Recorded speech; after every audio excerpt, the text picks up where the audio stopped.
반갑습니다. 조회수보다 수익률을 중시하는 돈쌤 정윤두입니다. 사실 업로드가 조금 늦었죠. 한 열흘 넘게 업로드 못한 것 같은데, 사실 강의는 진행이 됐고요. 그래서 이제 그 강의를 지금 업로드를 하려고 하는데, 좀 지나서 좀 의미가 없는 거 아닐까라고 봤더니, 제가 그때 화이자 백신이 이제 출시가 돼서 그 시장에 한번 크게 변동이 있었을 때 강의를 찍어서는 11일자로 찍었었는데요. 그 이후로 그때 강의 말씀드린 대로 거의 보름 동안 시장이 많이 흘러갔던 것 같아요. 그래서 그 시간만큼은 앞으로 우리가 백신이 정말 그 보급이 된 이후에 어떤 포트폴리오를 가져가야 될지 한번 참고할 만한 중요한 시장이었다고 생각을 하고 또 한번 들어봐 주시면 좋을 것 같습니다. 그럼 이야기 한번 시작해 보도록 하죠. 오늘 준비한 이야기는 다들 예상하셨겠지만 일단 백신 이야기부터 해야 될 건데, 일단 백신이 발표가 됐는데 숫자가 조금 놀랍습니다. 일단 파우치 소장이 예전에 어떤 얘기를 했냐면, 백신이라고 하면 보통은 이제 그 효과가 설명이 들어가면 좀 깊어질 수 있는데, 그 효과가 한 50에서 60 정도만 돼도 수용할 수 있다, 이런 얘기를 했었는데, 지금은 이제 그리고 60에서 65% 정도면 굉장히 긍정적이다라고 했는데, 이번에 화이자의 말을 그대로 믿는다면 90%니까 꽤 놀랍죠. 꽤 놀라운데, 문제는 이제 거기까지 들어갔을 때는 이제 코로나 종식 이 생각을 했었는데, 이게 이제 RNA, 그러니까 RNA는 쉽게 말해서 이게 한 가닥이에요. 염기 서열이. DNA는 두 가닥이고, 우리가 왜 두 가닥의 DNA를 갖고 있냐면, 한 가닥이다 보니까 변이가 많이 일어나서 종이 유지가 잘 안 되는 거지. 그래서 보통은 다 DNA, 바이러스들도, 세균들도 이제 천연두 같은 것들은 DNA가 있거든. 그 DNA 변이가 잘 없어서 백신이 나오면 거의 정식돼서 지금 천연두 때문에 고생하는 사람은 거의 없잖아요. 그런데 RNA는 이제 변이가 자주 일어나고, 사실 그것도, 그래서 신종 코로나잖아요. 코로나 계열인데 신종으로 또 변이가 돼서 나온 거고, 거기서 한 3번 정도가 더 된 것 같다, 이런 건데, 아무튼 이제 그런 형태의 그 백신이, 우리가 흔히 백신이라고 하면 이번에 우리나라는 코로나보다 백신으로 더 많이 죽은 것 같은 그런 게 있는데, 보통 백신이라고 하면 백신의 효과를 가지고 있는 물질을 세포 같은 데 넣어가지고 우리한테 주사를 하는 거예요. 근데 지금 이제 화이자나 모더나가 개발하고 있는 거는 어떻게 보면, 백신계 스타트업이라고 해야 되나? 그러니까 제가 이제 그 카페 글에서도 먼저 언급을 했는데, 그 물질이 항체가 들어와서, 백신이라고 하면 작은 이제 그걸 받아서 우리가 항체를 키워서 이제 진짜 감염에 노출됐을 때 우리 항체가 이걸 이겨내는 거잖아요. 근데 이거를 떠나서 아예 코로나 바이러스에 가지고 있는 RNA 중에 핵심 정보, 그러니까 얘를 코로나라고 구분할 수 있는 RNA의 정보를 우리 면역세포에다가 알려주는 거죠. 제 코로나야, 이런 식으로. 그러면 감염 초기 때 우리가 면역으로 세포가, 바이러스가 확 퍼지기 전에 막을 수 있다, 이런 개념인데, 사실 이게 이론상으로 가능했다고 하더라고요, 예전부터.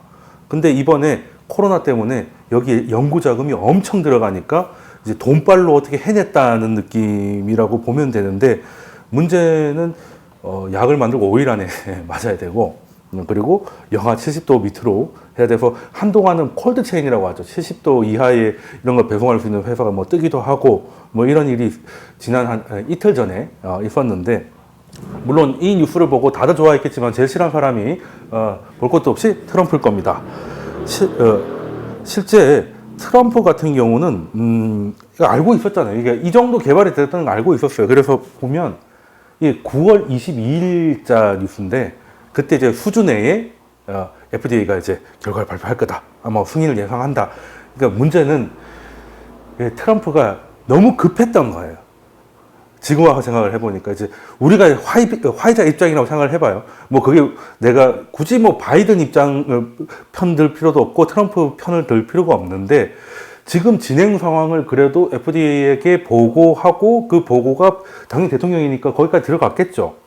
그러면 이제 트럼프도 이제 적당히 조금 이제 하면 되는데, 이 트럼프의 특징이 이제 허세가 있고 허풍이 있고, 이 모든 걸 자기가 주려고 하는 이런 게 있다 보니까, 화이자 입장에서 마치 뭔가 좀 끌려가다 보면 회사 입장에서 가장 큰 리스크가 뭐냐? 지금 대선 전에 발표하는 게 중요가 아니라 그 효능이 좋아야 되잖아요. 근데 급하게 했다가 나중에 문제가 크게 발생되면 회사가 이제 데미지를 입는 거잖아. 그러니까 일단은 뭐 굳이 트럼프 끌려가는 거를 약간 가드를 할 것이고, FDA도 지금 당장 뭐 이렇게 할 게 아니라 한 2달 정도 추적 관찰이 필요하다 뭐 이런 얘기를 해서, 그럼 9월 22일쯤에 2달이면 뭐 시기적으로 그렇게 좀 애매한 시기죠. 2달 후면 11월 22일 정도인데 발표가 11월 한 10일 조금 전에 나왔으니까, 이런 거 보면 일단은 트럼프가 너무 부담스러워서 약간 일부러 뺀 거 아닌가 하는 생각도 좀 의심할 수는 있어요. 뭐 확인할 길은 없지만. 예. 근데 트럼프는 이제 들리는 보도에 의하면 진노했다. 뭐 당연히 진노했겠죠. 그날 그 백신 뉴스가 나왔을 때 증시 반응을 봤으면, 만약에 대선 전에 이게 나왔으면 이 반전 카드가 될 수도 있었잖아요. 지금 적어도 경합주 중에 한 2-3개는 가지고 올지도 모르는 뭐 그런 일이 벌어졌을지도 모르겠는데, 늦었죠. 지금 와서 뭘 어떻게 하기에는 좀 늦었고, 물론 이거에 대해서 역시 분노의 트윗을 날리고 있는데, 근데 같이 또 열받은 의문의 패자가 또 있는데, 중국과 러시아. 사람들 기억도 다 잊어버렸는데, 중국과 러시아는 이미 백신을 발표했죠. 아무도 안 맞아서 그렇지. 중국 사람들도 중국 백신 안 맞습니다. 이번에 일본에서 무슨 스포츠 게임 한다고 중국 선수단이 환자복 수준이 아니고 우주복을 입고 나타났잖아요. 걔네들이 백신을 믿으면 그렇게까지 했겠어요.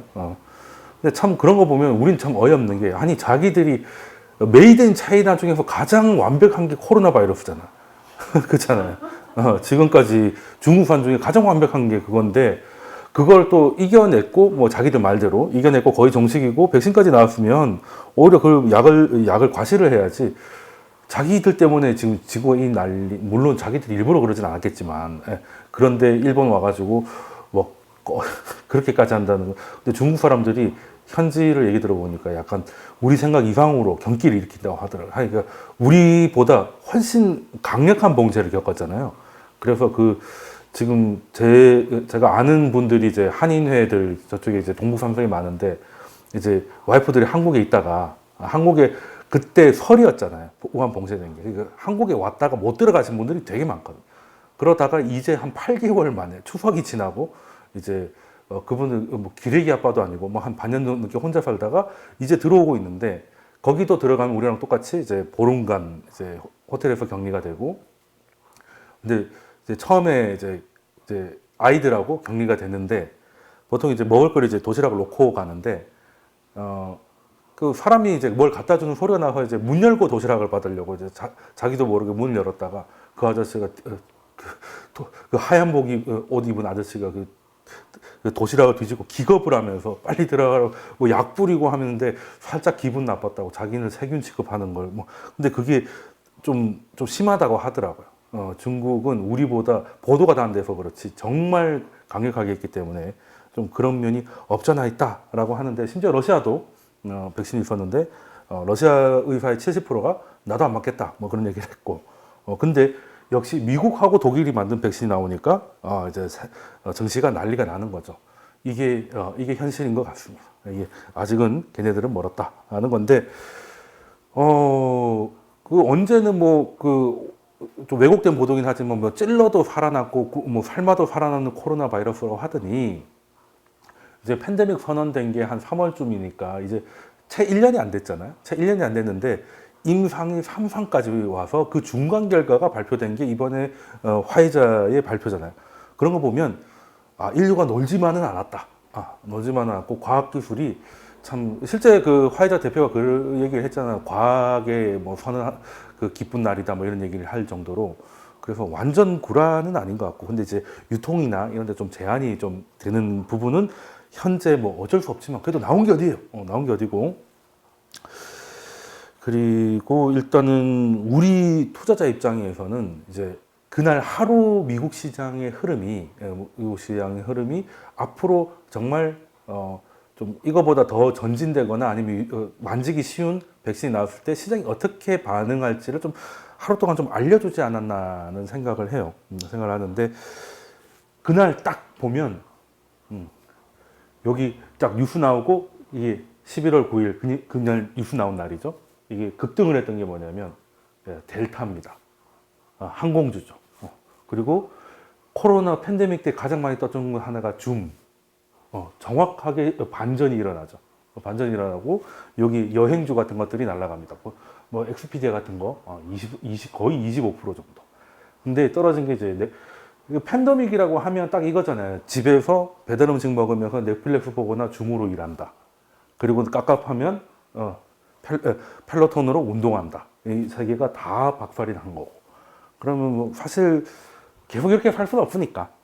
그렇다고 약이 나왔다고 해서 뭐 과거로 완전히 돌아가기는 지금 시간이 좀 걸리겠지만 어쨌든 지금 눌려 있었던 것들 뭐 정작 약을 개발한 회사보다 얘네들이 더 뛰었어요. 이게 재밌는 거지. 눌려져 있던 아이들이 이제 회복을 좀 하더라. 물론 나중에는 이게 뭐 5일밖에 안 된대, 뭐 영하 70도 이하에 된대 하면서 이제 상승폭이 좀 내려오긴 했고, 그러면서도 재밌는 게 그러면 나스닥이 떨어졌다 다시 좀 올라와 줘야 되잖아요. 근데 나스닥이 더 떨어집니다.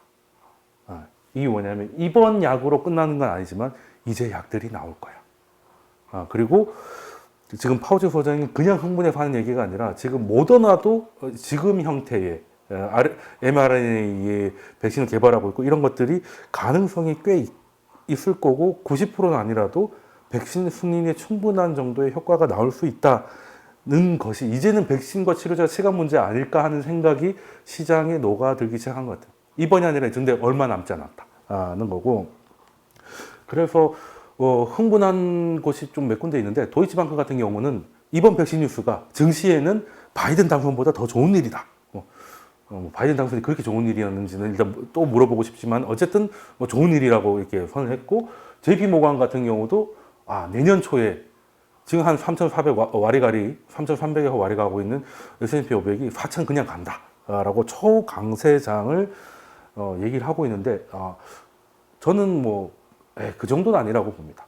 일단은 백신이 나온 거는 백신이 나왔거나 나올 거는 좋은 일인데 이게 시장 전체를 끌어올릴 일은 아니라는 거거든요.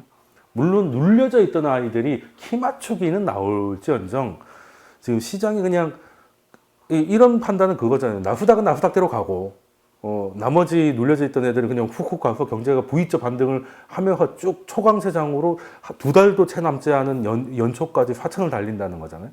그럼 10몇 % 상승인데 뭐 물론 뭐 근데 JP 모건이 좋게 얘기하니까 기분은 좋은데 저는 뭐 일단은 다 동의하기 좀 어렵고 일단은 뭐 그래도 그냥 다 한번 기분 좋게 웃어보자고 하는 얘기라고 받아들이고 있는데 일단은 이게 원래 증시하고 경제는 따로 놀아요.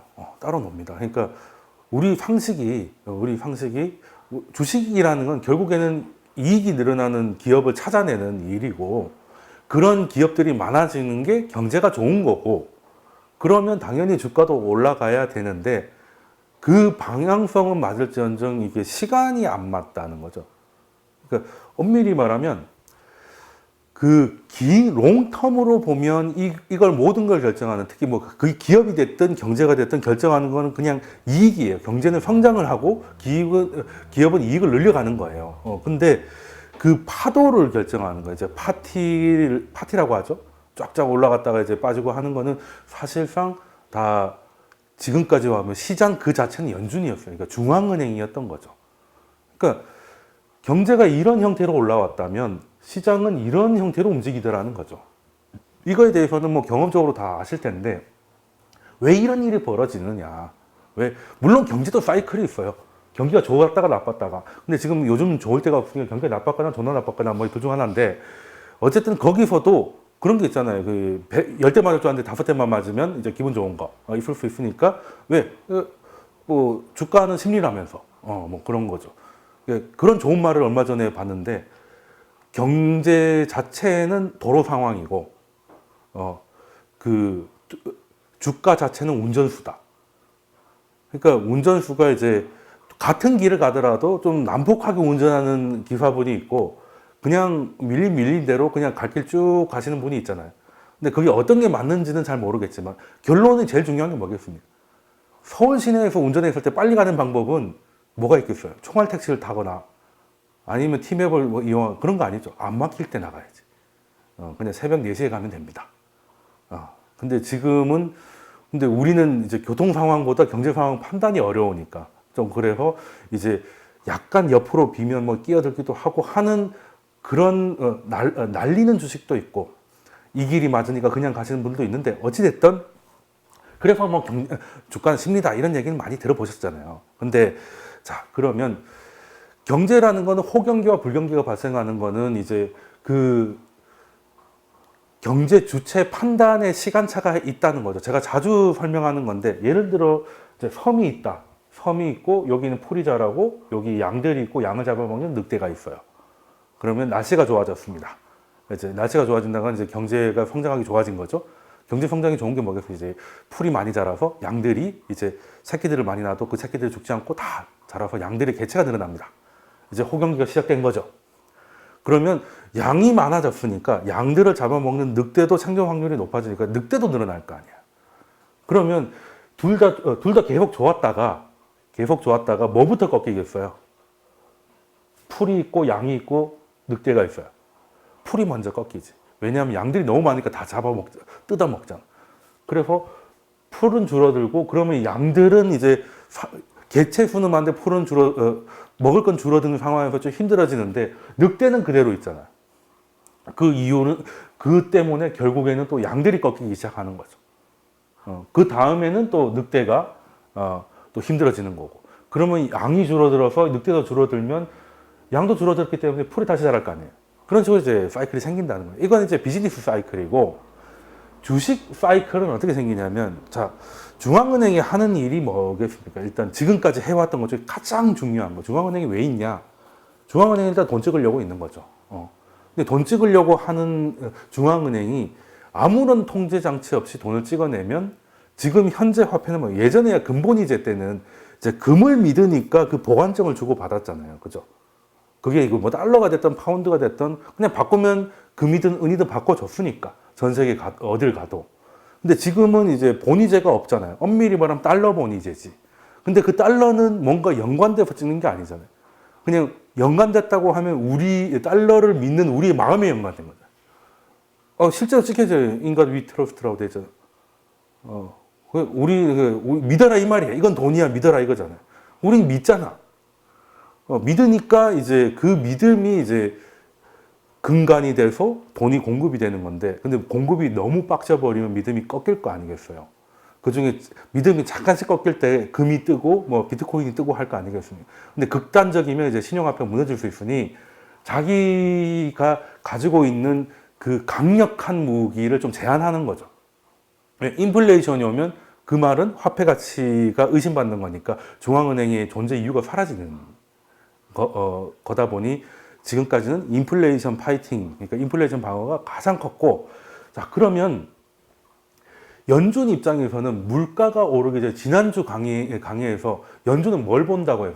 그러니까 물가 중에 물가가 오르기 전에 선제적으로 금리를 올려서 물가 올라가는 걸 좀 이제 사전에 방지하는 게 지금까지 그 방법이었는데, 많은 물가 중에서 한 번 오르면 잘 내려가지 않는 물가가 인건비고, 인건비가 올라가려고 하면 그 전에 실업률이나 이런 것들이 많이 떨어져야 더 이상 동네에 백수가 없어야 일하고 있는 사람을 월급을 더 주고 데리고 올 수 있으니, 그렇게 고용률, 즉 이제 실업률이 떨어지면 그냥 조금만 경기가 살아나면 이제 금리를 올리고 싶어 해왔다는 거죠.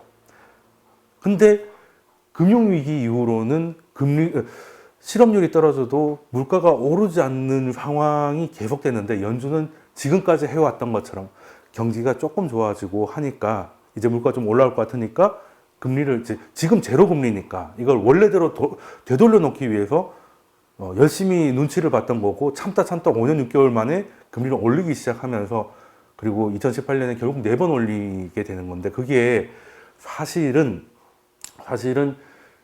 이제 그때 실수를 연준이 깨달은 것 같아요. 이제는 이제 실업률이 떨어져도 인건비가 올라가는 그 로직이 깨졌기 때문에 이제는 사후적으로 봐야 된다. 그래서 물가가 진짜 올라가는 게 확실하면 그때 간다는 게 이번에 그 연준의 변화였잖아요. 그래서 저는 이 사람들을 대단하다고 생각합니다. 그래도 물론 위기는 막지 못했어요. 위기는 왜 왔냐? 2000년 이후로 경제 위기는 전부 다 연준의 실수입니다. 전부 다 연준의 실수예요. 경제가 좋으면 물가가 오를 거니, 경제가 좋다는 건 이제 실업률 떨어지고 기업 매출이 늘어나니 당연히 사람들이 소득이 늘어나고 물가가 올라갈 거 아니겠어요. 그럼 연준이 당연히 금리를 올립니다. 근데 지난주에도 말씀드렸지만 멈추질 못하니까. 그러니까 적당한 수준에서 멈추지 못하니까 어느 순간 이제 오바이트가 나온다는 거고, 그때 연준도 속았던 게 이제 서브프라임 같은 경우죠. 그러니까 원래 삼위일체가 딱 좋았는데 원자재 자원 부국이 있고 걔네들이 이제 달러로 결제를 하면 한국, 중국, 대만 같이 제조업 강국들이 그 원자재를 달러로 사와가지고 만들어서 미국에다가 또 수출을 하면 그 달러를 받잖아요. 그걸로 다시 또 중동에서 또 원자재 사오고, 미국은 쓰고 우리는 만들고 중동은 퍼다 팔고, 이 삼위일체가 계속 돌아가면서, 게다가 여기에 중국이라는 어마어마한 그 공장이 들어오고 미국은 시장을 더 늘렸다 보니까 2000년 이후로 해피했다는 거죠. 그래서 우리가 그때 주식도 많이 오르고 했잖아요. 근데 문제는 어느 순간 미국이 돈을 쓸 수 있는 만큼 더 썼는데, 그래서 오버해서 쓰고 있었던 게 서브프라임이었던 거고, 쉽게 말해서 남편이 늘 이제 카드값을, 그 생활비를 갖다 줬는데 알고 보니까 이게 대출받아서 갖다 준 거죠. 그럼 나중에 이걸 알았을 때 이제 파단이 나는 뭐 그런 상황이었다고 보시면 돼요. 그래서 연준도 왜냐면 그런 약간 어떻게 보면 치트키를 썼기 때문에, 서브프라임을 치트키를 쓰니까 금리를 올려도 계속 가는 거예요. 잡히질 않는 거지. 그래서 그때 연준도 속았던 것 같아요. 근데 그 이후로 이제 이 거대한 착각이 끝나고 나서는 이제는 미국이 그러지 않잖아요.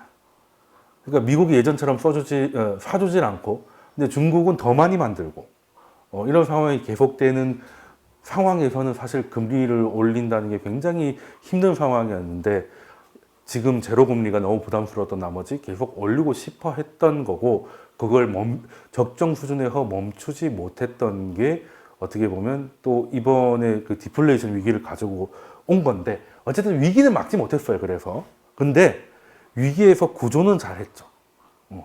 벤버는 여기 보면 전부 다 찬양이죠. 위너, 뭐 히어로 막 나와 있는 게 그냥 뭐 빨아주는 게 아닙니다. 나름 이 방법 아니었으면 우리가 어떻게 됐을까? 서브프라임 이후에 양적 완화라도 하지 않았다면, 미국 경제가 계속 누워 있었다면 우리가 지금 이 정도 됐을까? 그리고 이번에 팬데믹 상황에서도 연준이 이렇게 공격적인 통화 공급을 하지 않았다면 뭐 경제는 물론이고 증시라도 살아왔을까 하는 거죠. 그래서 잘 돌아왔는데, 그리고 과거에서도 잘 배웠잖아요. 이제 지금 파월 의장이 하고 있는 거는 서브프라임 때 처방을 해서, 그때는 급해서 그 처방을 했지만 그 처방이 오래되니까 약발도 잘 듣지 않고 부작용이 높아지고 있으니 지금은 정부를 주인공으로 세우고 자기는 조연으로 빠지겠다, 이 얘기를 계속 강행해서 말씀드렸는데, 근데 일단 원래 원점으로 들어오면, 그러면 경제하고 주가는 어떻게 됐냐? 보통 최근에 보면 이런 그 연준의 실수나 뭐 이런 것들 때문에 경제가 좋을 때는 주가가 별로 안 좋아요. 왜냐하면 경제가 좋으니까 금리를 계속 올리잖아요. 그 자체가 증시에는 부담이었던 거예요. 솔직히 증시 입장에서는 경제가 좋아지는 것보다 금리가 낮아지는 게 주가 올리기 더 쉽거든요. 네. 열심히 일해서 버는 것보다 그냥 이제 별거 안 했는데 그냥 작은 돈이라도 꽂히는 게 기분이 더 좋잖아. 뭐 패시브 인컴이니 뭐 정확하게 불로소득 같은 거, 그런 걸 원하잖아요. 그래서 사실 경제가 애매할 때 증시가 좋습니다. 경제가 나쁘니까 돈을 풀잖아요. 그러니까 증시가 좋아요. 올해가 딱 그랬잖아요. 경제 개박살 났지만 주가는 바로 돌아왔어요. 왜? 박살난 만큼 돈을 뿌리니까. 그럼 내년은 어떻게 되겠냐? 백신이 나오고 그것 때문에 백신과 치료제가 이제 나오거나, 지금 파우치 소장 얘기 들어보니까 급한 사람 위주로 내년 4월 정도는 할 수 있겠다. 이번 달에 긴급 사용 요청이 나오면, 물론 3상의 중간 결과거든요. 근데 임상이 1상, 2상, 3상인데 보통 이제 3상은 안정성이에요. 그러니까 1, 2상은 이제 그 효과가 있나 라는 거고, 효과가 있는데 부작용이 있는지를 알아봐야 되잖아요. 그냥 한두 명 해가지고 모르니까 좀 사람을 확 늘려서 여러 명한테 맞춰보고 부작용 보고를 받고 해서 엄청나게 오래 걸리는 건데, 이걸 속도를 엄청나게 땡겼고, 그 역할을 트럼프가 많이 했어요. 사실은 엄청 압박을 넣은 거지. 그랬는데 이제 자기 대선 끝나고 보란 듯이 해가지고 졸라 열받은 상황이고 어찌됐든 트럼프 아니었으면 조금 한 몇 개월은 더 걸릴지도 모르겠다는 생각이 드는데 어찌됐든 이게 나오면 연준이나 경제는 일단 지금까지는 경제는 이렇게 올라오고 있고 주가는 이렇게 올라갔잖아요. 근데 이제는 경제가 이렇게 더 빨리 올라갈 가능성이 높지. 그러면 증시는 어떤 생각을 할까? 경제가 돌아오면 금리는 안 올리더라도 지금처럼 돈을 뿌리는 걸 주저하지 않을까라는 생각을 하는 거예요. 그럼 증시 입장에서는 이제 제가 보기에는 내년은 경제가 주가 그냥 지수를 앞지르는 상황이 될 수도 있다 이런 분위기면 그래서 지수에다가 그냥 투자하는 이런 것들은 조금 재미없어 왜좀 약간 올라도 박수권 이런 식으로 오를 것 같아. 그러니까 예전에 쭉쭉쭉 가기가 쉽지 않고 왜냐면 그러려면 동력이 없잖아요. 지금 가는 애들은 성장주고 대형 기술주 애들인데 얘네들은 저금리와 뭐 이런 걸로 가야 되는데 경제가 살아나는 거하고 걔네들 물론 사람들이 돈벌이가 잘 되고 하면 넷플릭스나 이런 걸 더 가입하겠지만 아무래도 돈을 그냥 찔러서 가는 게 훨씬 나으니까 걔네들이 지수를 끌고 가는 거는 조금 동력을 약간 상실하고 다른 것들이 올라오면 떨어지는 거하고 올라오는 게 서로 더하기 뺄셈을 하면 약간 기울기가 요렇게 되든지 요렇게 누워버릴 것이고 경제는 이제 회복이 되니까 다시 돌아오지 않을까 하는 생각을 좀 하고 있어요. 지금 내년 전망은. 예. 그래서 사실 올해도 코로나, 내년에도 코로나일 텐데 작년에 올해 코로나는 이제 그냥 세상에 이런 게 있어라는 그런 코로나고 내년 코로나는 이제 끝이 보인다? 그게 언제가 될지 모르겠지만 그래도 뭐 하나 기댈 구석이 있는 적어도 그게 심리적이라 하더라도 그래도 구하기는 어렵지만 약은 있대 뭐 이런 느낌. 그러니까 예를 들어 예전에 불로초를 구하러 갈 때 불로초가 있는지 없는지도 모르고 가는 거하고 있긴 있는 걸 알고 가는 거하고 좀 다르잖아요. 그래서 조금 장기적으로는 그래도 연준이 금리를 올리거나 할 그건 아니기 때문에 성장주에 대한 그런 것들은 그리고 솔직히 코로나 아니더라도 기술주들은 나갈 수밖에 없던 환경이었죠. 우리가 이제 새로운 기술을 맞이하고 나니까 이렇게 편한 게 있는데 이렇게 된 것들이 분명히 있고 그 코로나 아니었을 때도 뭐 코로나 전에는 얘네들 안 올렸는데 그것도 아니었잖아요. 근데 지금은 이제 독보적인 게 약간 쉬어가는 타임이 될 수도 있고 그 사이에 이제 아까 보여드렸다시피 지나치게 눌려져 있던 애들 그렇다고 그네들이 주도주로 나가긴 힘들고 눌려져 있던 애들이 그래도 정상으로 돌아오는 건 되지 않을까 하는데 일단 여기서도 중요한 건 아까 연준이 시장의 파티의 시작과 끝을 결정한다라고 했지만 현재 연준은 공을 정부한테 던져놨잖아요.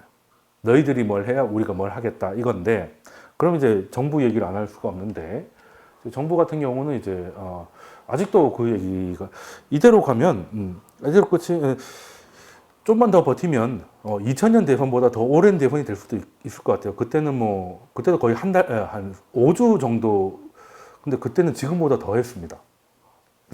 그때라고 하면 이제 부시하고 이제 고 대통령이래. 후보에 마음의 소리가 나와버렸나? 예. 근데 그때는 이제 경합주가 사실 플로리다 하나에서 다른 데는 이제 뭐 검표하고 의미가 없고 그냥 플로리다를 먹는 사람이 무조건 이기는 거예요. 근데 지금 트럼프는 경합주를 다 이겨야 되는 상황이잖아요. 적어도 오늘 노스캐롤라이나는 이제 확정이 됐습니다. 근데 그거는 어차피 트럼프로 보고 있었고 그러면 뭐 미시건, 위스콘신, 뭐 조지아, 뭐 네바다 이런 것들 중에 거의 한 3개 이상을 가지고 와야 뭐 선거인단 확보가 가능한 상황이라서 지금하고 조금 다르긴 한데 그때는 플로리다가 지금은 이제 29명인데 그때 25명이더라고요. 그때 25명이면 미국에서 인구가 꽤 많은 주잖아요. 미국에서 인구가 가장 없는 주가 와이오밍입니다. 그 인구 수대로 그냥 캘리포니아가 제일 많을 테니까 55명. 그리고 워싱턴은 DC니까 한 3명. 그리고 뉴욕도 많으니까 한 30명 가까이 되죠. 29명인가 그렇죠. 그런데 이제 플로리다도 그 정도면 꽤 큰 도시, 꽤 커서 그러면 그렇게 큰 주에서 몇 표가 차이가 났냐면 537표 차이입니다. 거의 구청장 선거급이죠, 이 정도면. 그래서 처음에는 이제 출구조사에서 다 이제 부시 승리하니까 그때 이제 고어가 이제 승복을 했는데 이게 근데 끝나지 않았는데 이제 승복을 한 거잖아요. 원래 미국은 그렇습니다. 원래 끝나기 전에 하면 분위기 보고 아 내가 졌네. 뭐 이런 식이거든요. 그래서 버티기도 어떻게 보면 가능한 거야. 뭐 버틴다고 해서 법적으로 그건 없지만 어찌 됐든. 근데 그 상황이 지금은 뭐 0.5% 이내 뭐 그 특히 이제 어디냐 그 얘기가 펜실베니아 같은 경우는 주법이 아예 격차가 0.5% 이하면 의무적으로 재검표를 하게 돼 있어요. 하게 돼 있고 뭐 조지아나 노스캐롤라이나도 0.5% 이내면 신청을 할 수 있어요. 그러니까 펜실베니아는 아예 그냥 의무로 해야 되는 거고 그리고 미시건 같은 경우는 2,000표 안으로 들어오면 재검표. 뭐 사실 이거는 초박빙이 2,000표라면. 그리고 이제 네바다 같은 경우는 이제 일주일 안에 진 후보가 신청을 하면 표차 관련 없이 이제 개표를 할 수 있는데 문제는 지금 보면 뭐 가능한 데가 좀 꽤 있죠. 0.5%안 되는 데가 좀 있으니까 재검표는 할 건데 문제는 재검표 한다고 뒤집어진 일이 있나? 대선에 한 번도 없었고 미국 선거에 한 3번 정도 있었다고, 27번 정도 있었다고 하죠, 재검표가. 그 중에 결과 뒤집어진 한 3번 정도 있었다고 하던데, 그거는 뭐, 지금 가능성은 별로 없는 상태고, 그때는 뭐, 표차가 0.05%니까요. 부시 때는 0.05%니까, 뭐, 지금하고 좀 다르고, 그리고 그때는 하나 뒤집어지면 이제 승자가 바뀌는 건데, 이제는 착착착착 다 뒤집어지죠. 근데 왜 불복을 하냐? 사실 그 12월 8일까지 버티자라는 분석이 많죠. 그러니까 미국은 이제 국민들이 투표를 했잖아요. 그래서 선거인단을 270명 이제 확보를 했다고 치면 이제 선거인단을 구성을 합니다. 구성을 해요. 그래서 선거인단들이 이제 자기가 무슨 표를 찍으면 되는지를 이제 다 클리어하게 결정해요. 그런 다음에 그 선거인단에 투표를 해서 최종적으로 대통령이 되는 거예요.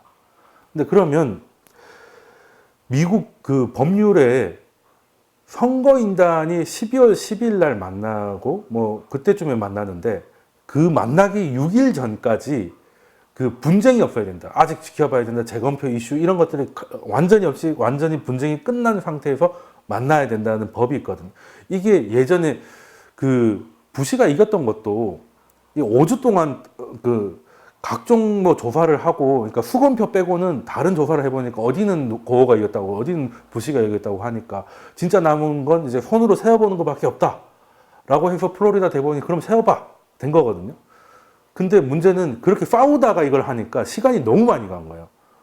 그래서 연방 대법원이 이걸 왜 뒤집냐면 세이프 하버라고 해서 그날까지는 분쟁이 없어야 된다는 거죠.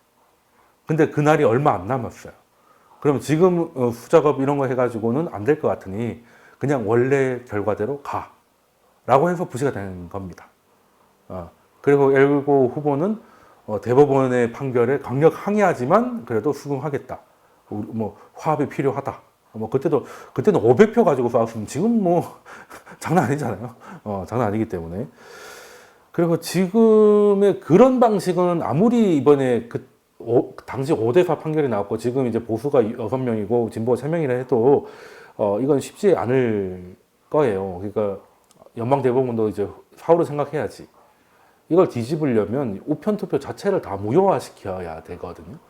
우편 투표가 이번에 처음 한 것도 아니고 일이 너무 큰데 그러면은 그걸 바라고 있느냐 트럼프는 그런 건 아닌 것 같고 그냥 이제 버텨가지고 그러니까 지금 재검표 하자고 요구를 한 것도 있고 개표 중단을 요구한 주도 있고 뭐 되게 웃기거든요. 그러면 하라는 거야 말라는 거야 이거. 자기가 자가당착이잖아요. 어디는 다시 세자 그러고 어디는 세지 말자 그러고. 그러니까 이건 시간 끌기다. 그래서 이번에도 세이프 하버까지 12월 8일까지 버티면 이제 선거인단 구성이 안 되니까 그러면 선거인단 구성이 안 되면 이제 늘 나오는 게 이제 하원에서 대통령을 상원에서 부통령을 뽑는데 요것도 되게 그냥 미국 법 여하튼 걔네들 참 희한한 게 그럼 하원이 뽑으면 지금 하원이 548명인가 막 있잖아요. 그럼 걔네들이 나와가지고 뽑으면 어차피 민주당이 다수당인데 또 이기는 거 아니야라고 하는데 요것도 웃긴 게 주별로 또 한 표예요. 주별로 한 표입니다. 그러면 캘리포니아 당연히 민주당 표. 그러면 또 거기에 텍사스 뭐 당연히 공화당 표인데 선거인단은 55대 38이잖아요. 근데 그런 식으로 할 때는 한 표입니다. 그러니까 55명의 캘리포니아의 표도 한 표고 3명의 와이오밍도 한 표가 되는 거예요. 그러면 이제는 선거인단 수가 아니고 주가 몇 개를 먹었는지의 게임으로 가는 거예요. 그러면 아직 약간 뭐 미네소타나 조금 와리가리 하는 게 있는데 그게 다 저쪽으로 넘어간다 하더라도 공화당이 주는 더 많거든요. 한 22대 28 정도 된다고 하더라고요. 그거를 노리는 게 아닐까 뭐 이런 분석이 많은데 저는 뭐 가능성은 좀 낮다고 봅니다. 일단은 대법원까지 갔을 때 세이프 하버 그 전에 전례가 있기 때문에 이걸 노리고 하는 거를 아는데 그대로 하면 부시 때랑 똑같이 하면 대법원이 위험할 수도 있잖아요. 물론 뭐 트럼프 지지자만 쳐들고 나서라는 얘기는 없으니까 그러면 빨리 할 거란 말이에요. 어떤 판결을 내리든 그러면 판결을 트럼프한테 들어주기는 법리적으로 조금 무리가 있으니까 이제 끝나는 거 아닐까라고 해서 그냥 불복은 제가 이제 자주 얘기하는 거지만 트럼프는 지금 재선을 노리는 게 아닌 거예요. 제 길을 노리는 겁니다.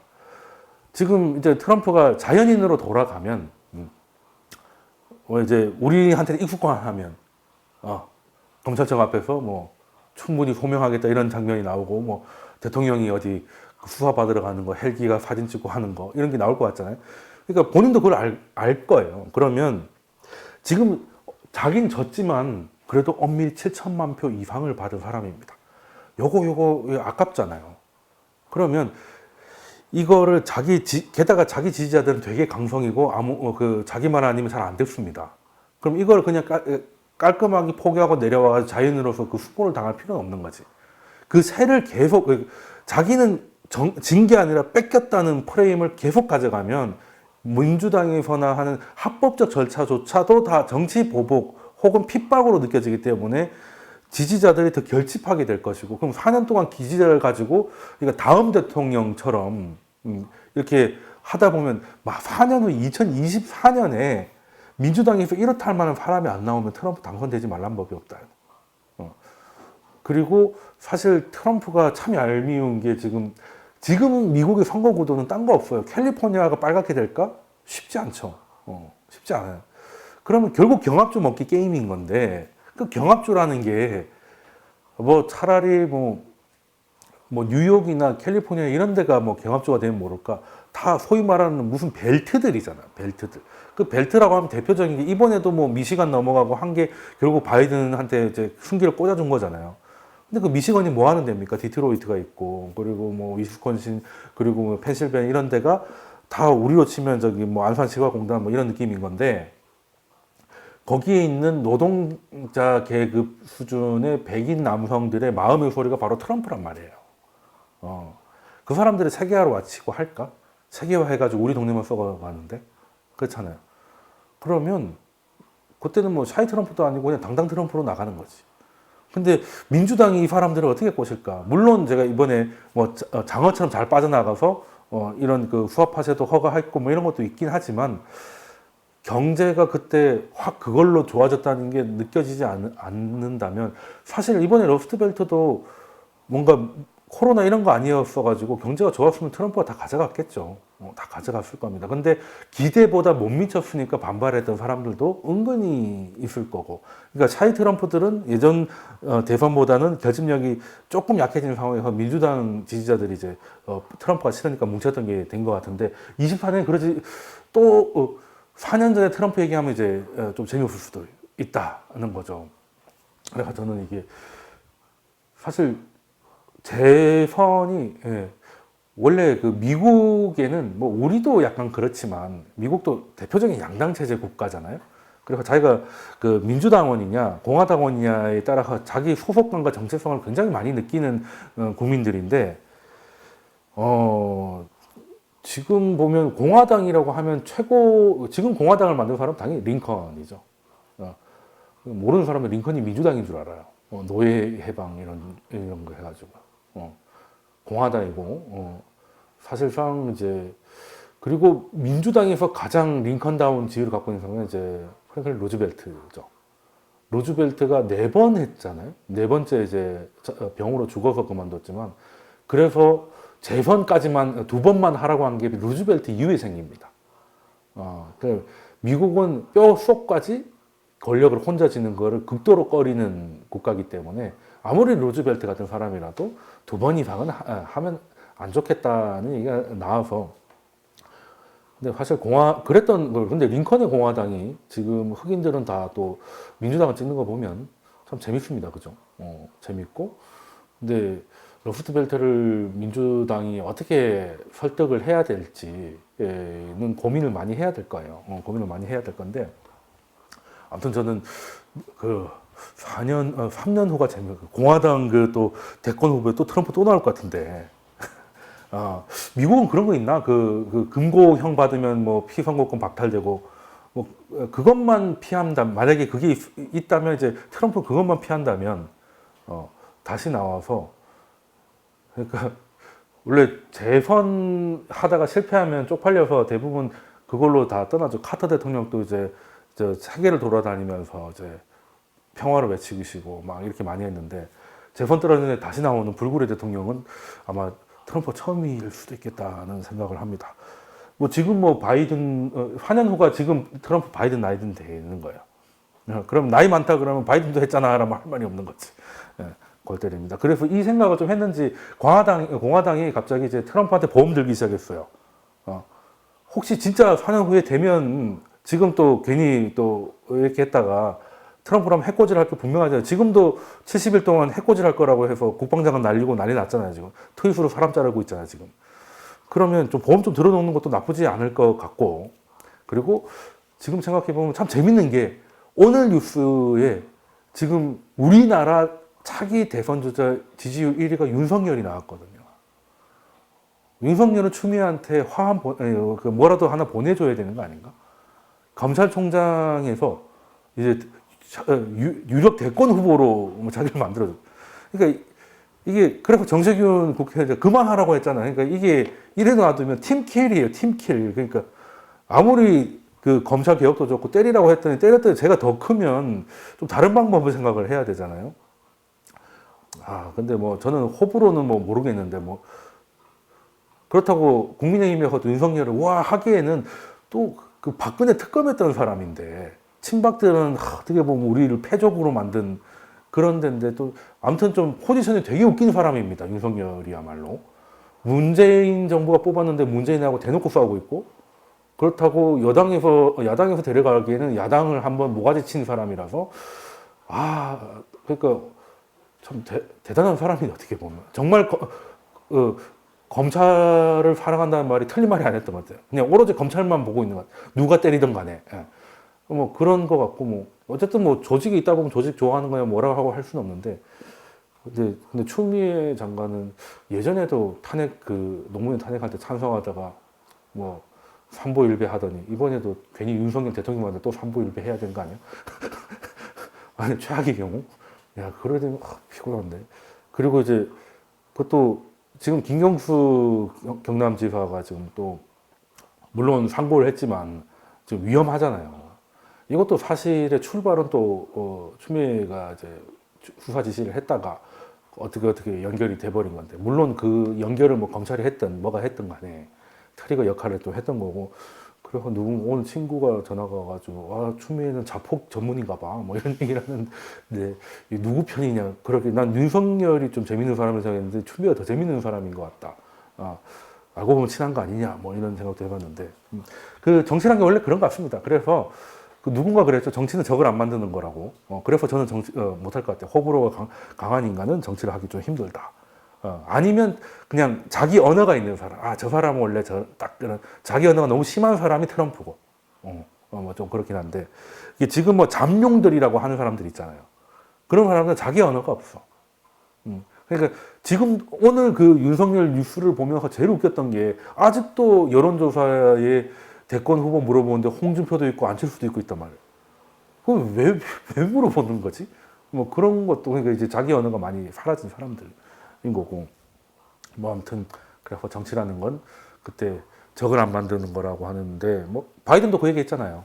내가 하고 싶은 거는 정책적으로 하고 싶은 거는 그 모든 거의 80%는 나랑 반대되는 사람과의 동의를 얻어야 된다. 그러니까 타협의 중요성을 얘기한 건데, 뭐 사실 그때 바이든이 이제 부통령을 할 때 가장 많이 만났고 가장 좀 막역한 사이라고 불려진 게 이제 리치 맥코넬 상원 원내대표인데, 약간 일부 상원 의원들이 바이든의 승리라고 이제 공화당에서 얘기가 나오기 시작했는데 갑자기 뜬금없이 이제 공화당이 슬쩍 보험을 드는 것 같아요. 그래서 지금 이제 불법 선거에 대한 수사를 지지한다. 이런 식으로 일단은 깔아놓습니다. 근데 이 정도는 정무적 판단으로 할 것 같아요. 이 정도 했다고 해서 바이든 행정부가 자기를 막 깔 것 같진 않고, 만약에 트럼프가 다시 돌아왔을 때 너 이 새끼 이러진 않을 것 같다는 거예요. 그냥 보험 드는 거 아닌가 하는 생각도 조금 있고, 그리고 협상 카드일 수도 있겠다. 바이든 행정부의 그 정체성을 계속 흔들면서 이제 지금 밀어붙이려고 했던 것들, 소위 말하는 블루웨이브를 타고 하려고 했던 증세나 이런 것들을 조금 이제 카드로 이용하기 위해서 이 카드까지 활용하려고 하는 거 아닌가? 달고 다른 양반이잖아요. 상원 원내대표 정도면. 뭐 그 정도 판단은 좀 했을 것 같은데. 그래서 재밌는 게, 참 이게 친했던 사이가 또 이렇게 만나니까 좀 애매해졌습니다. 근데 그래도 긍정적인 게 뭐냐면, 이게 오바마 대통령 때 부통령을 했잖아요. 그때도 오바마 대통령이 하려고 했던 거는 전직 부시 대통령의 8년하고 또 달랐잖아요. 그러면 그때 초반 2년은 블루 웨이브였어요. 초반 2년은. 근데 나중에는 대부분 이제 공화당을 가져가가지고, 그래서 이제 그 오바마 케어 이런 것들도 재선되고 난 다음에나 겨우 하고 막 이렇게 좀 되게 힘들었는데, 그때 이제 지금하고 비슷한 상황이 벌어집니다. 오바마가 첫 취임했을 때 제일 문제가 뭐였어요? 금융위기였거든요. 그때 터졌으니까. 그래서 뭔가 그 실업급여라든지 아니면 재정정책 ARRA. 그러니까 제가 지난 강의에서 여러 번 얘기했던, 실질적으로 턴을 시킨 건 이 실질적인 재정정책 ARRA이고, 그 전에 정책들은 그냥 진통제였다는 거고, 그 외엔 다 양적 완화가 통화정책이었죠. 그런 걸 통과시키기 위하면, 그럼 공화당이 그래? 그러면 이제 세금도 올리고 재정지출 확 늘려라고 해줬을까? 절대 그게 아니지. 그때도 둘이 만나서 치고받고 싸웁니다. 그래서 결론이 어떻게 났냐면 둘이 이제 합의를 하면서 어떻게 됐냐면, 부시 때 감세를 했잖아요. 뭐 트럼프도 감세를 했지만, 그 감세했던 거를 오바마는 올리려고 했어요. 요걸 포기하고 대신 실업급여나 ARRA 같은 재정정책에 합의를 해줍니다. 만약에 이런 일이 또 벌어지면 개땡큐죠. 증세 안 하고 재정정책 가고. 물론 아직은 희망회로인데, 행복회로 풀가동이긴 하지만 예전에 그런 적이 있기 때문에 아예 그 포기하기에는 조금 아쉽다? 뭐 그런 거죠. 근데 그런 게 있어서 그렇게 할 거란 얘기가 나올까봐 미리 가르치는 것 같아요. 그렇게 되면 사람들이 너 결국엔 주거니 받거니 할 거잖아 라면 협상력이 떨어지니까 자기는 하나도 양보 안 할 것처럼 하는 것도 하나의 쇼맨십이 아닐까? 뭐 이런 생각도 좀 들고, 바이든은 일단 자기가 대통령 취임을 하고 난 다음에 한번 봅시다 이렇게 될 것 같은데, 자 그렇게 되면 문제가 뭐냐면, 아니 이놈의 재정정책이 그렇게 필요하다면서 지금 아직 트럼프는 저러고 있고 망치질하고 있고, 공화당은 이제 올해 안에 없다 그러고, 그리고 이번에 10월달 고용지표가 나왔는데 고용지표가 굉장히 좋게 나왔어요. 그럼 좋아야 되잖아. 고용지표가 좋게 나왔던 건 실업률 떨어지고 뭐 이런 건데, 그리고 잘렸던 사람들이 많이 돌아오고. 근데 제일 좋아하는 게 공화당이에요. 왜냐? 7월 말 8월부터는 실업급여 이런 것들이 많이 끊겼거든요. 그래서 공화당이 하는 말이, 일해서 200만 원 받으나 실업급여로 180만 원 받으면 누가 일하겠냐, 이런 식으로 하면 끝도 없다. 우리나라에서도 유명한 발언이었죠. 한 번 그 공짜 발을 들이면 끊지를 못한다고 김종인 대표가 그 얘기했나? 완전 틀린 말은 아니죠 사실.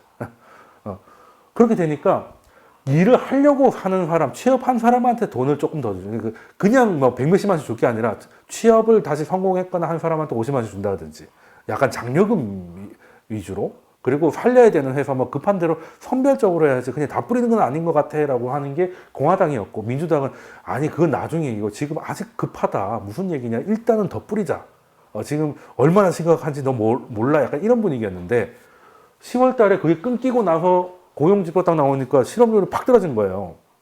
공화당이 나오고, 야, 거 봐라, 내 말이 맞잖아. 실업급여 막 안 주니까 사람들이 취직을 하잖아. 그래서 올해안은 없고, 우리의 방식이 맞았다는 걸 증명해줬다. 이런 식으로 나와보니까 시장이 오히려 더 실망합니다. 허허, 이것들 더 합의가 안 되겠네. 이렇게 된 상황이라서 지금 하나 리스크가 있다면, 뭐, 여러 가지가 있겠지만, 재정 합의가, 지금 대통령 선거도 아직 엄밀히 말하면 끝난 게 아니라서 이게 뭐 1월 20일까지 기다려야 되나? 그리고 대통령이 된다고 한들 물론 1월 5일 날 뭐 또 그 조지아주에 그 결선 투표가 있는데 거기서 민주당이 2석 다 가져오긴 쉽지 않을 것 같아요. 그러면 이제 소위 말하는 블루웨이브는 이제 물 건너 가는 상황이고 그럼 그때까지 또 결과 보기 위해서 이번 달 거의 다 날려야 되고 만약에 또 안 되면 또 취임하고 또 뭔가 좀 쇼부 보려면 몇 달을 엄밀히 말하면 한 분기를 날려버리는 걸 수 있는데 그럼 이거 위험한 거 아니야? 지금 저도 판단하고 지금 미국 경제의 가장 큰 리스크는 재정정책이 미뤄지고 있다는 거거든요. 딴 게 아니라 뭐 코로나가 20만을 넘어가고 뭐 있다고 뭐 하긴 하는데 근데 지금 이번에 고용지표가 잘 나온 걸 가지고 분석이 좀 많은 게 코로나가 더 확산됐잖아요. 지금 이제 하루 20만은 그냥 넘을 것 같다는 얘기가 그냥 나오는데 실제 넘었다는 뉴스도 있고 24시간 기준으로는 그래서 지금 근데 왜 실업률이 훅 떨어졌냐라고 했더니 레스토랑이나 이런 데서 이제 일단 미국은 봉쇄를 안 했잖아요. 유럽하고 다르게. 그래서 팬데믹이 올라와서 이제 야 다시 집에서 쉬어 했던 사람들이 야 이거 그냥 봉쇄 안 하니까 다시 출근해. 라고 해서 임시직들이 많이 돌아왔다는 거지. 그리고 제대로 된 직업을 가지려고 했던 사람들은 지금은 아니라고 판단한 거야. 그러니까 했었던 사람들이 레이오프 됐던 사람들이 돌아간 건 많은데 새로운 잡을 구하려는 사람들이 지금 뭐 십몇만이 나오니까 새로운 구직은 별로 없어가지고 아예 구직 활동을 포기해요. 그럼 구직 활동을 포기하면 실업률이 안 잡히는 거 아시죠? 그래서 실업률이 좋게 나온 거라고 저도 생각을 하는데 공화당은 이제 뭐 물론 자기 편한 대로 생각을 하는 거지. 선별적으로 했더니 오히려 자극이 됐다라고 하는 거고 민주당 그걸 잘 설득을 해야 될 건데 잘 알고서 그러는 것 같아서 굳이 잘 안 먹히진 않을 것 같다 뭐 이런 거고 그러면 이제 제일 문제가 지금 재정 정책이 안 나오는데 바이든 행정부로 넘어갔고 하루 20만 명이 넘어가면 미국도 유럽처럼 국지적이거나 혹은 제한적인 봉쇄 조치가 또 나올지도 몰라요. 이걸 바이든 락다운이 나올 수 있다는 거거든요.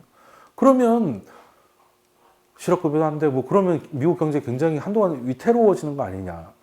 실제 그럴 수도 있죠.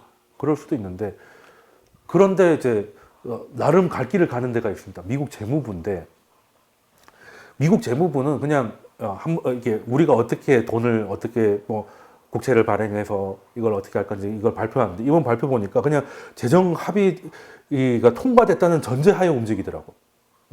일단은 원래 시중에 돈을 풀고 다시 긴축을 하고 하는 건 중앙은행이 연준이 하는 거잖아요. 근데 2018년 때 우리가 왜 이렇게 힘들었냐? 왜 우리나라가 서학개미가 많잖아요, 지금. 서학개미가 왜 많냐면 1, 2년간 지난 차트를 보면 미국은 이렇게 갔고 우리는 이렇게 됐다가 이렇게 된 거잖아요. 그러니까 한국은 답이 없어요.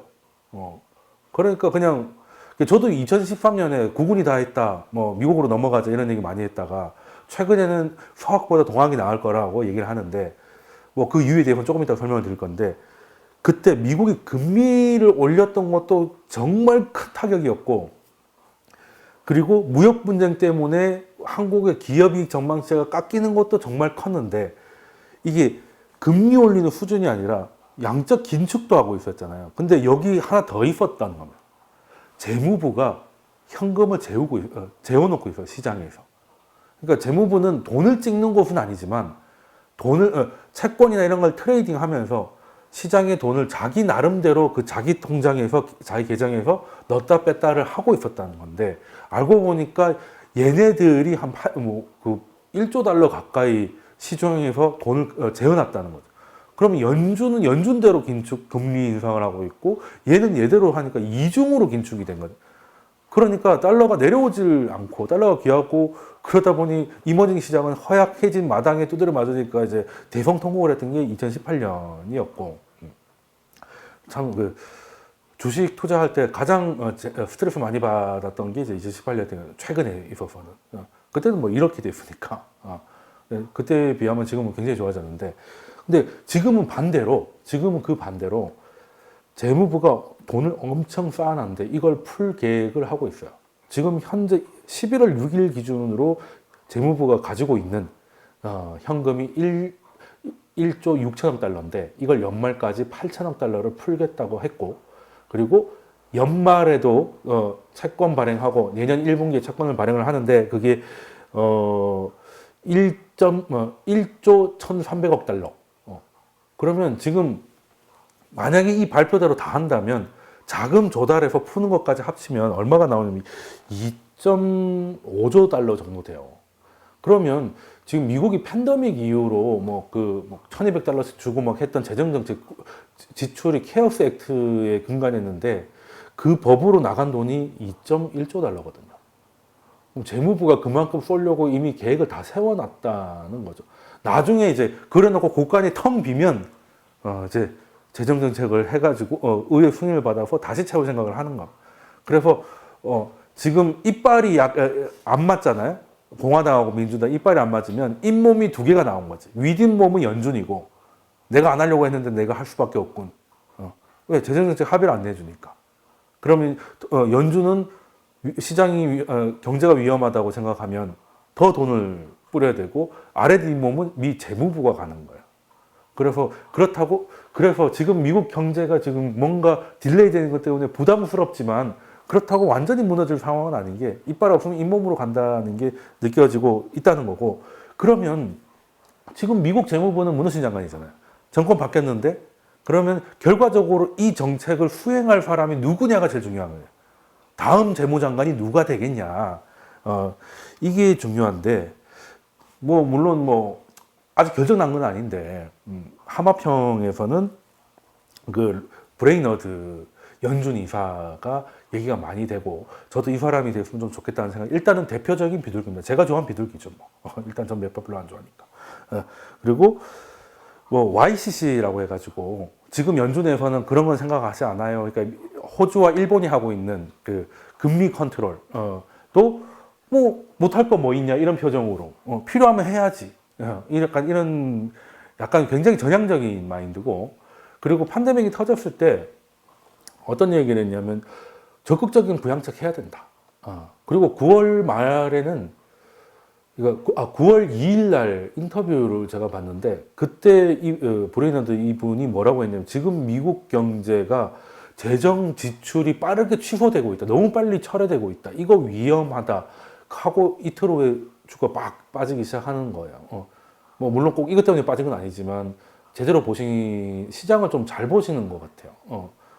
물론 시장을 보는 사람이 연준을 갈 필요는 없는데 그래도 우리나라처럼 주식 거래 한 번도 안 한 사람이 경제부총리 있는 것보다는 100배 낫지 않나 하는 생각을 합니다. 하는 거고. 그래서 일단 돼야 말인데 또 공화당 여기도 인사청문회를 어떻게 하는지 모르겠는데 일단은 근데 공화당에서도 반대할 그런 건덕지는 별로 없고, 그리고 좀 이렇게 굉장히 좀 리즈너블한 분이라. 근데 이분대로라면 앞에 그 계획이 철회될 가능성은 거의 없다. 그리고 이분 아니라고 해도 지금 재무부가 몸빵해야 되는 건 매한가지다라는 거죠. 그래서 또 재무부가 아랫잇몸이면 윗잇몸이 이제 연준인데 이제 보고 있는 거죠. 근데 재정세 끝끝내 적절한 시기에, 그러니까 시기와 규모가 중요하다고 했죠. 적절한 시기에 미국과 세계 경제가 빠지고 있는 디플레이션을 건져낼 만한 충분한 규모여야 되는데 그게 안 되면 어쩔 수 없지만 하는 것도 해야지. 지금은 웬만하면 이제 안 하고 싶었지만 이걸 한 번 더 할 수도 있는 거예요. 그냥 추가적인 완화 정책을 해야 되는데 이번에 대선 끝나자마자 11월 달 FOMC가 있었는데 그때 얘기가 뭐였냐면 성명서는 지난번 거 복부됐어요. 똑같습니다. 거의 차이가 없는데 이제 기자회견에서 경기 회복 속도가 좀 완만해졌다. 예전에 이렇게 올라오다가 이제 이렇게 올라왔고 경기가 회복된 이후에는 앞이 캄캄하다 이런 식으로 좀 이렇게 요즘은 이제 앞길이 불분명하다는 얘기를 정말 많이 하는데 이번에도 근데 예전에는 경기가 생각보다 빠르게 회복되고 있지만 이유는 알 수 없다. 근데 이제는 회복되는 속도가 완만해졌는데 이유가 알 수 없다. 그러니까 한마디로 톤다운이 된 거죠.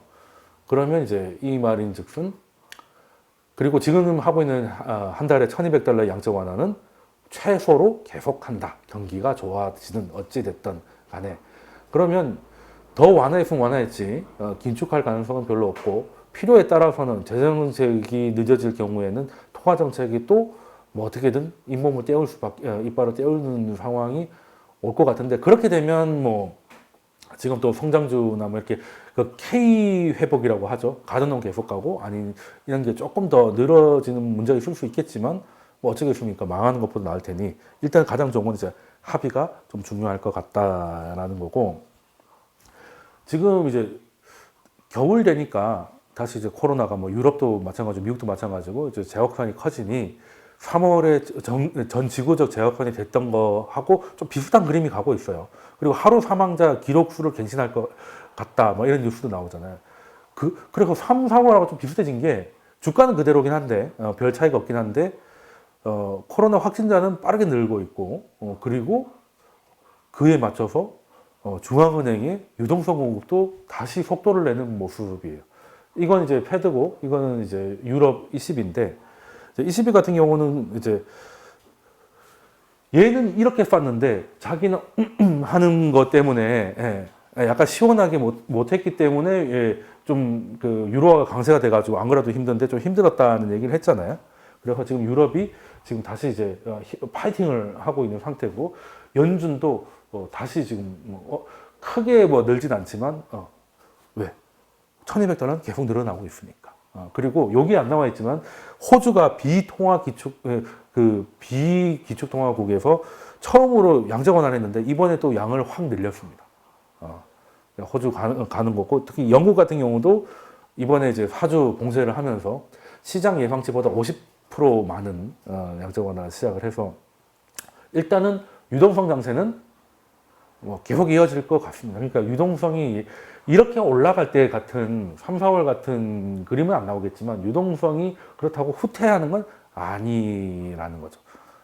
그렇다고 또 이때처럼 유동성이 모든 걸 해결해 주지도 않는 게 올해가 될 것 같은데 자 그럼 투자자들의 고민이라고 하면 우리나라도 뭐 BBIG 같은 이제 성장주 이런 것들이 있고 최근에 백신 뉴스 나오면서 조정을 이어받고 있고 얘들도 마찬가지죠. 지금 여기서 좀 조정을 좀 받고 있는데 이거는 11월 8일까지니까 이 이후로 좀 많이 빠지고 있죠. 많이 빠지고 있는데 이거대로 가야 될 것인가 아니면 이번에는 포트폴리오를 좀 조정해야 되는가 이런 고민이 사실 투자자한테 필요할 건데 요거는 잠깐 쉬었다가 끊었다가 갈게요. 뭐 쉬는 시간 같지가 않네요. 계속 얘기를 하다가 이럴 거면 켜놓고 할 걸 그랬나? 근데 오프 더 레코드가 좀 있어가지고 자 그러면 올해는 그냥 올해의 위너는 그겁니다. 주가 팍팍 떨어질 때 뭐 1,500도 깨지고 모든 뉴스가 이제 주가 이런 걸 코로나 이런 걸 도배됐을 때 그래도 한국이 망하겠냐? 그래도 삼성이 망하겠냐? 그래도 뭐 네이버나 뭐 이런 애들 그냥 아무 생각 없이 들어갔던 사람들이 위너였죠. 올해는 그랬습니다. 그냥 딴 거 없어요. 올해는 그냥 초보들이 분산 투자했더니 네이버 카카오예요. 근데 그게 분산이라고는 볼 수는 없지만 결과적으로 성적은 좋았을 거 아니에요. 뭐 아니면 뭐 애플을 샀든지 수학을 했든지. 근데 같은 수익률이었는데 금액이 어느 정도 됐다면 수학보다 동학이 이겼지. 수학은 이제 양도세가 있으니까요. 그리고 지금 현재까지 갖고 있다면 이제 환율 때문에 10%, 10몇% 이상 까먹었을 텐데 어찌됐든 올해는 참 특이는 합니다. 올해는 사실 따지고 보면 저점 대비해서 보면 코스피가 1000포인트 넘게 올랐어요. 1450까지 떨어졌잖아요. 근데 지금 오늘 2450이에요. 깔끔하게 1000포인트가 올랐습니다. 그것도 불과 8월 말부터 3개월은 누웠으니까 그러면 오늘 11월이고 실제 10월까지였다고 치면 한 거의 8월 말까지 달린 거거든요. 그럼 3월 19일이 저점이었으니까 몇 달 만에 그렇게 돼요. 그때는 진짜 어메이징한 거였죠. 자고 일어나면 전일 대비 증감이 막 몇천만 원씩 되던 물론 코로나 때 까먹은 게 있으니까 그런 것도 생각을 해야 되지만 어쨌든 놀라웠는데 올해도 그럴까? 올해도 그럴까? 제 친구의 놀라운 팁을 말씀드리면 제 친구는 테슬라로 처음 그때 테슬라 때문에 이제 테슬라 떨어져서 지금 취업했다는 그 친구. 그래서 테슬라로 번 돈 가지고 테슬라는 절반 정도 실현해서 다른 걸로 좀 했는데 거기서도 수익이 좀 났다는 거예요. 그냥 방법은 간단하더라고. 어떤 회사가 나오는데 미국 회사죠 당연히. 근데 유튜브에 검색했는데 영상이 별로 없다. 그러면 이제 진입하는 거고. 영상이 너무 많으면 씨발 고점이다. 그냥 자기의 판단인데 그게 귀신같이 맞았던 거예요. 그러니까 그때는 그냥 얘도 있어 얘도 있으면 그냥 같이 가는 시장이었으니까. 그러니까 이 정도 와 있으면 영상이 그 사이에 많이 올라왔을 거 아니냐 이거죠. 그러니까 지금 어디 있는 그 미국의 주도 잘 모르는 애가 그냥 영상 검색해가지고 되게 이제 미국 영상을 검색하는 것도 아니고 한국어로 검색해가지고 이제 한국에 이제 미국 주식 관련 유튜브들이 굉장히 많잖아요. 그래서 이제 그 얘기가 많이 나왔으면 하고 얘기가 별로 없네 2개밖에 없다 그러면 들어가 이런 그러다가 얘기가 많아지면 팔아. 그 유튜브 매매법으로 성공도 하고 했었는데 그래서 올해는 솔직히 이제 전문가들보다는 이제 개미들이 그리고 테슬라 같은 이제 저세방 주식 같은 경우는 뭐 퍼가 뭐 한 1,000얼마니까 좀 그랬는데 자 그럼 올해는 어떻게 될까? 뭐 지난 거 얘기하는 거야 뭐 다 알고 얘기하는 거니까 자 올해는 어떻게 될까? 이제 두 가지 중 하나입니다. 그냥 그래도 성장주의 시대 아니면 성장이 잠깐 멈추고 이제 가치가 성장할 때가 아닌가? 왜 백신도 나오고 하면 그래도 얘네들이 주도는 못해도 쩔어있던 게 정상으로만 돼도 아까 봤듯이 뭐 여행주 이런 거 하루도 20 몇 프로씩 오르는데 그리고 지금 우리도 오프라인 그 종목 가지고 있잖아요. 그래서 지금 성적이 굉장히 좋은데 그때 뭐 그날 11월 9일 날 미국 백화점 주식 다 20 몇 프로씩 날아갔거든요. 그런 거 보면 단기적으로는 얘를 먹어야 되는 거 아닌가 이런 고민도 많이 들 것 같아서 그래서 어떻게 하는 게 나을 건가 라는 게 오늘 두 번째 시간의 주제인데요. 일단은 지금 이제 생산하고 소비를 봐야 되는데 지금 이거는 이제 컨택트잖아요. 아무리 그래도 뭐 포항제철이나 현대자동차가 자가 근무를 하면서 자동차를 조립할 수가 없을 테니까 생산은 대부분 컨택. 근데 소비는 언택이 가능하다. 심지어 컨택이 불가능한 넷플릭스나 이런 것도 있죠. 폰 외에는 볼 수 없는 뭐 그런 애들이 이제 근데 얘네들 또 저금리는 계속 될 거니까 얘는 계속 갈 거라는 것도 있고 그러면 생산과 소비를 봤을 때 생산은 일단 우리나라는 별로 중단이 거의 없었지만 전 세계적으로 컨택이 안 되니까 생산이 많이 줄었고 근데 소비는 많이 이어졌죠. 왜? 소비는 언택이 가능하니까 온라인이라든가 지금 전 세계에서 지금 증가하고 있는 것 중에 많은 게 골판지 수요도 장난 아닙니다. 택배 박스 그거만 그래서 종이주도 얼마 전에 날아갔었잖아요.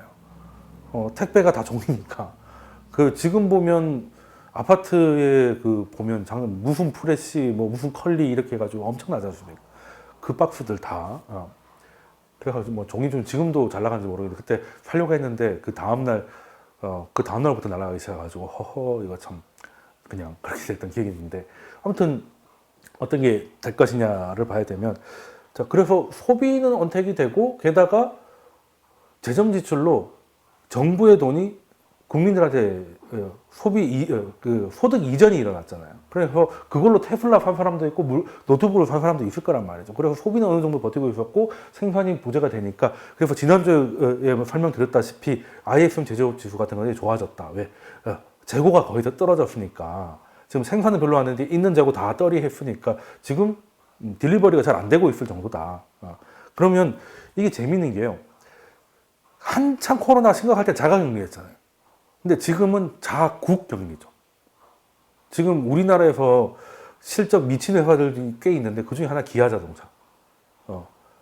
왜? 뭐 소렌토 지금 판매 1위가 10월달 판매 1위가 카니발이거든요. 그러니까 우리가 이제 자국에 갇혀 있잖아요. 그래서 이제 안에서 놀다 보니까 뭐 카박이니 뭐니 하면서 이제 그런 것들이 뜨다 보니 차들이 점점 커져요. 승용차보다. 이제 안에서 잘 수 있는 차, 뭐 이런 것들로 수요가 많이 바뀌면서 지금 현대 기아가 예전엔 제네시스도 막 승용차만 고집하다가 지금 SUV 라인이 막 굉장히 많아지는데 나오는 족족 난리도 아닌 상황이에요. 그래서 뭐 지금 뭐 웬만한 그 외제차들이 보통 주문 한 6개월 정도 걸리는데 국산차가 뭐 대여섯 달 걸리는 일들이 좀 많이 있다고 할 정도로 그러면 자국 격리에서 그러면 소비는 일어나잖아요. 그러면 막말로 서비스는 해외를 가서 해야 그 국가 간 이동이 일어나죠.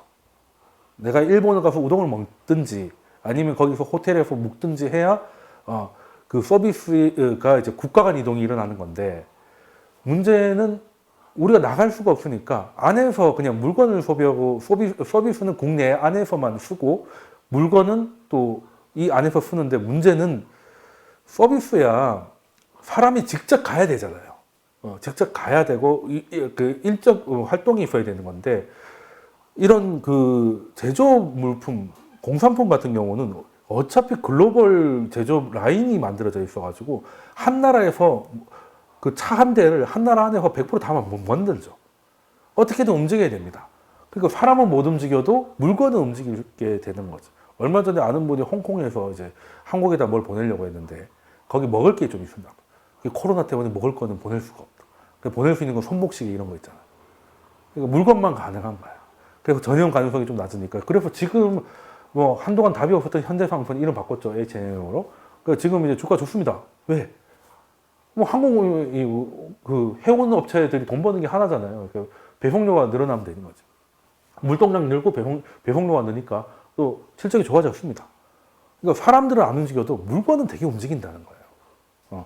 그러면 글로벌 그 밸류 체인, 그러니까 이제 뭔가 하나 만들면 이 부품은 여기서 만들고 저 부품 저기서 만들어서 또 서로 주고받아가지고 완성하고 뭐 이런 그 밸류 체인이 있잖아요. 근데 거기에 정점이 있는 나라가 또 한국이고, 한국과 중국이 좀 이제 그 정점이 있다 보니까 이번에는 사람들이 여행은 못 가고 뭐 하더라도 물건 소비나 이런 것들은 점점 살아나면서 제조 국가들이 꽤 선전하고 있습니다. 원래는 2018년 이때 그 언저리에는 성장이라고 하면 미국의 테크 기업밖에 없었어요. 그러니까 돈들이 거기만 간 거지.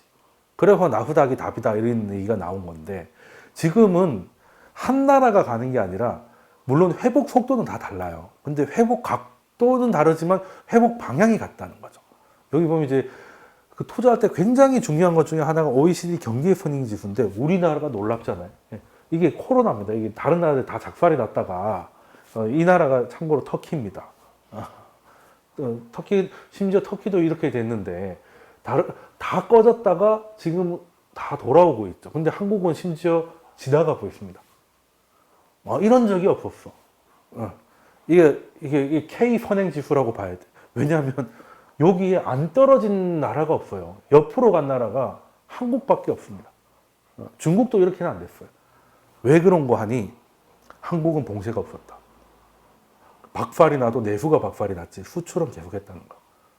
중국은 봉쇄를 했잖아요. 수출을 그래서 꺾였다가 빠르게 돌아왔지만, 심지어 이거 원래 내려왔다가 교정을 해보니까 별로 내수는 그게 안 돼서 교정된 겁니다. 예전에 이렇게 좀 내려가 있긴 했었어요. 근데 교정을 할 때마다 위로 올라오더니 이제는 일자가 돼버렸네. 그리고 여기 나와 있는 게 보라색은 미국이에요. 미국은 서비스 중심이잖아요. 그래서 지금은 제조업 중심 국가가 중심으로 해서 글로벌 경기 회복이 공통적으로 일어나고 있다는 거예요. 그래서 경기 선행 지수가 원래는 한 국가에 투자할 때 이게 꺾여 올라갈 때 그때 투자하면 되는 거거든. 경기 선행 지수가 올라갔다는 건 앞으로 경기가 좋아질 것 같다는 선행이니까. 근데 주가도 선행을 하죠. 그러면 주가도 그때부터 같이 올라가는 거지. 그래서 지금 전 세계에 경기 선행 지수 상승하고 있는 국가가 거의 90%까지 올라갔어요. 한마디로 전 세계가 속도의 차이는 있지만 다 경기가 회복되고 있다는 거예요. 이동은 아직 여전히 힘들지만, 그래서 서비스업이 중심인 나라들이 각도가 좀 누워있는 건 사실이지만 그래도 다 회복은 되고 있다. 근데 다 같이 회복하는 게 정말 중요해요. 그러니까 원래 그 성장이 먼저냐 뭐 분배가 먼저냐 갖고 싸울 때 이제 그 성장 쪽은 뭐라고 합니까? 파이가 커져야 나눠 먹을 것도 많아진다는 거고, 그리고 분배는 커지면 뭐 하나 네가 다 먹을 건데 이렇게 되는 거죠. 근데 사실 이게 둘 다 되는 거. 가장 좋은 건 성장하면서 적당하게 분배가 일어나는 게 가장 좋은 건데, 이게 지구 전체적으로 봤으면 전 지구의 국가들이 공통적으로 경제 성장을 하는 시기가 있고, 아니면 한 나라가 남의 나라 걸 뺏어와가지고 서로 제로섬을 게임을 하는 시기가 있거든요. 이제 그런 시기가 있는데, 요렇게 같이 올라갈 때는 파이가 커지는 시기예요. 이렇게 될 때는. 그래서 일단은 뭐, 이것도 어떻게 남녀가 적을 때는 이제 사랑을 키워가는데, 쪼개질 때는 이제 니꺼 내꺼 갖고 싸우게 되잖아요. 그러니까 키워가는 과정이 현재 모습인 거는 맞다는 거예요. 그래서 일단은, 주요국의 경기 순환의 방향이라든가, 예를 들어 미국하고 유럽이 반대 방향으로 간다든지, 혹은 또 일본이나 이런 주요 국가들이 그 경제 순환과 마찬가지로 또 재정이나 통화 정책이 또 나눠지면 이게 제로섬 게임으로 많이 가요. 그러니까 2015년, 그러니까 2014년에 참 재밌는 해였는데, 2014년 7월쯤에 미국은 이제 2013년 5월부터 금리 인상에 대해서 군부를 떼기 시작하고, 근데 2014년에는 유럽이 어떻게든 하겠다는 얘기를 하면서 이제 돈을 찍기 시작해요. 그리고 그때 일본도 2차 아베노믹스를 기습적으로 하면서 엔화 절하를 노립니다. 그러면 미국은 경기가 좋아지고 있으니까 금리 인상을 하는 거잖아요. 원래대로라면 미국이 커지면 이제 그 과실을 뭐 얘도 유럽도 먹고 일본도 먹고 이머지도 나눠 먹고, 이게 아름다운 그림인데, 이게 이제 파이가 커지면서 되는 건데, 미국은 차별적 성장을 가는데, 그것도 이제 미국 전체기보다는 이제 나스닥 중심이긴 했지만 어쨌든 미국이 차별적으로 성장을 하는 과정이 있고, 그때 유럽하고 일본이 미국하고 반대로 가죠. 통화 절하러 가니까, 금리를 더 낮춰 돈을 더 찍어버리니까. 그러면 미국 경제가 성장하면 달러가 강해지잖아요. 달러가 강해지면 우리 입장에서는 환율이 높아지죠. 그래서 수출 기업들한테는 이익이 늘어나는 효과가 있어요. 근데 이 효과를 유럽과 일본이 뺏어간 거지. 유로화가 엔화가 약세로 가니까. 그래서 이머징이 쩔다가 2015년 8월 11일 날 중국도 절하라고 맞췄던 게 3일 동안 절하를 했던 게 환율 전쟁의 전면전이거든. 그 이후로 중국도 한 6개월 동안 굉장히 힘든 시기를 보내죠.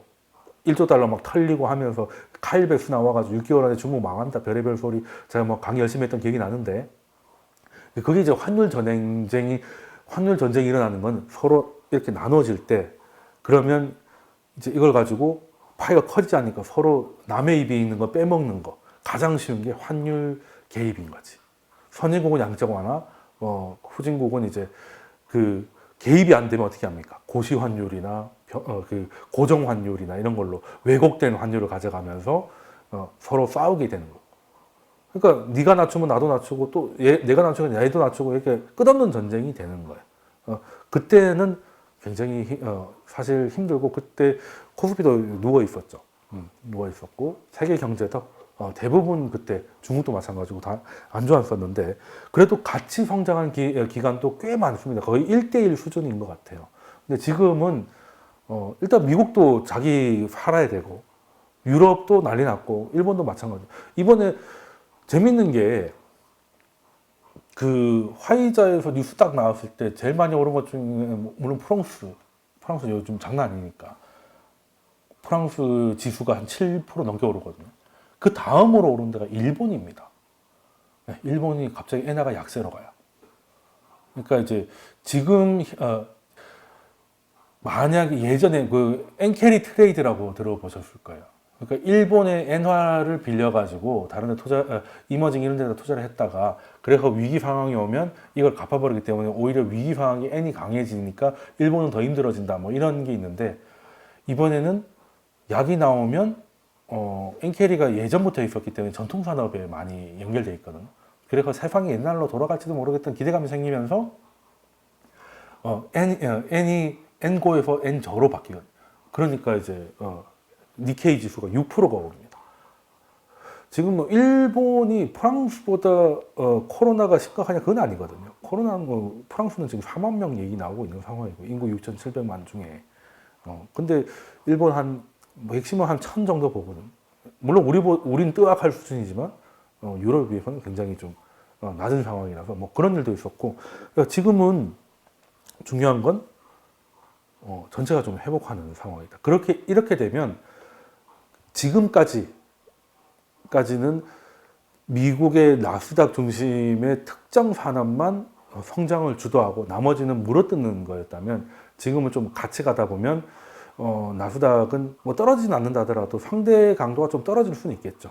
상대 강도가 떨어질 수도 있고, 그리고 사실 이 모든 문제, 그러면 역시 미국이 하면 되는가 하는데, 유럽과 일본이 그 난리를 피우고 이머징이 꼬꾸라지고 중국이 저렇게 깨지니까 결국엔 그 부메랑이 돌아서 미국까지 오게 되죠. 그래서 미국도 결국에는 2015년에 한 번 올리고 2016년부터 계속 올리려고 했던 금리 인상 스케줄을 철회하고 2016년에는 한 번밖에 올리지 않게 되고, 이게 스텝이 꼬여 사실 올릴 수도 없었어요. 올릴 수도 없는 상황이었는데 연준이 약간씩 깨달아가는 과정이 돼서, 그래서 그때 흔들림이 많이 꽤 있었던 기억이 납니다. 자, 그러면 지금 우리는 서비스도 서비스지만 이제 글로벌 교역이 늘어나면 이제 강한 나라라는 건 뭐 다들 아실 거고, 지금 3개월 정도 코스피가 다시 박스피가 됐는데, 이 와리가 2,400이 참 뚜껑이라고 말씀드렸죠. 지금 이제 2,450에 안착 시도를 하고 있는데, 이번에는 좀 가능성이 좀 있을 거는 같습니다.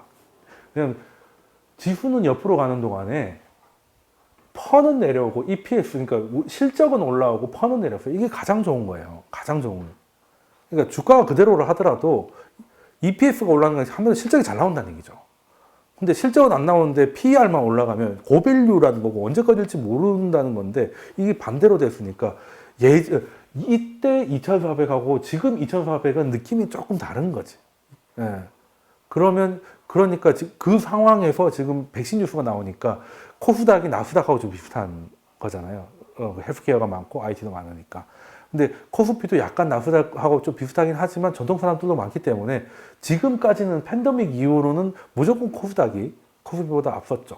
연초 대비 최고점으로 치면 코스닥은 34% 올랐고 코스피는 10% 겨우 못 갔던 게 YTD로 그랬는데, 지금은 코스피가 앞서 나가고 있죠. 계속 이어지고 연속 이틀 그런 모습이 두 나라가 같은 나라라고 보기 힘들 정도로 떨어진 모습이 보이잖아요.